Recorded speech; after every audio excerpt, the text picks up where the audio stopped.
अपने बाप चीन के होते हुए भी बेटे पाकिस्तान को ब्रिक्स देशों की सूची में जगह क्यों नहीं मिली और क्यों ब्रिक्स में शामिल होने के लिए दुनिया के 40 से ज्यादा देश इतने उतावले हो रहे हैं? चलिए जानते हैं इसके पीछे की वजह। देखिए, इस साल हुए 15वें ब्रिक्स समिट में शामिल होने के लिए दुनिया भर के 40 से ज्यादा देशों ने अर्जियां लगाई थी। इन देशों में पाकिस्तान, इराक, ईरान, सऊदी अरब, इजिप्ट और इथियोपिया जैसे देश शामिल थे। अब ये देश इसीलिए ब्रिक्स में शामिल होना चाहते हैं क्योंकि इनमें से कई देशों पर अमेरिका ने सैंक्शंस लगा रखे हैं, जिसकी वजह से व्यापार करने में दिक्कत आ रही है। इन्हीं दिक्कतों को दूर करने के लिए और व्यापार को बढ़ाने के लिए ये देश ब्रिक्स में शामिल होना चाहते हैं, जिसमें से पाकिस्तान भी शामिल था। लेकिन कोरोना महामारी, महंगाई, कर्ज और गृह युद्ध के चलते पाकिस्तान कंगाली की कगार पर है। पाकिस्तान के अंदर खोखली हो रही सियासत को देखते हुए पाकिस्तान के साथ ही चीन ने भी उसका साथ छोड़ दिया है, जिसके चलते काफी हाथ पैर मारने के बाद भी पाकिस्तान ब्रिक्स में एंट्री नहीं ले पाया। इससे तो यही लगता है कि चीन ने पाकिस्तान का आम चूस कर गुठली बाहर फेंक दी है। ऐसे दोस्त किस काम के? आपका इसके बारे में क्या ख्याल है? कमेंट सेक्शन में जरूर लिखिएगा।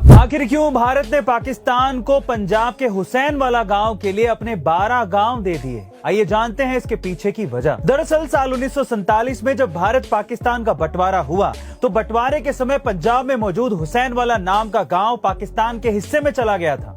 लेकिन आजादी के बाद भारत सरकार ने इस गांव को भारत में वापस लाने के लिए पाकिस्तान से बातचीत शुरू की।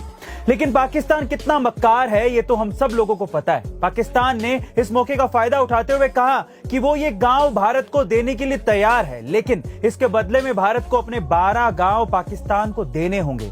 इस पर बहुत सोच समझने के बाद भारत सरकार ने अपने 12 गांव पाकिस्तान को देकर वो एक गांव भारत में शामिल करवा लिया था। लेकिन अब सवाल ये उठता है कि ऐसा क्या था उस गांव में जो भारत को ऐसा करना पड़ा?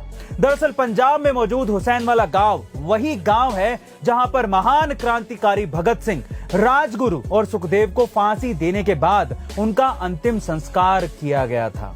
अब भारत माता के शहीदों के लिए 12 गांवों की कुर्बानी कोई बड़ी बात नहीं है। आखिर ये चीन हमारे अरुणाचल प्रदेश पर कब्जा क्यों करना चाहता है?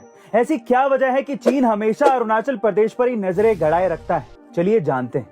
दरअसल रशिया में बॉयकॉल नाम से दुनिया की सबसे बड़ी मीठे पानी की एक झील मौजूद है, जिसकी वजह से रशिया को दुनिया का सबसे बड़ा फ्रेश वाटर रिजर्वोयर कहा जाता है।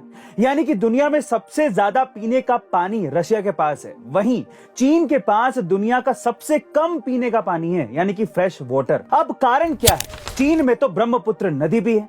दरअसल पुराने जमाने में दुनिया को लगता था कि चीन ब्रह्मपुत्र नदी को निगल लेगा, क्योंकि चीन के पास ब्रह्मपुत्र नदी का 2/3 हिस्सा था।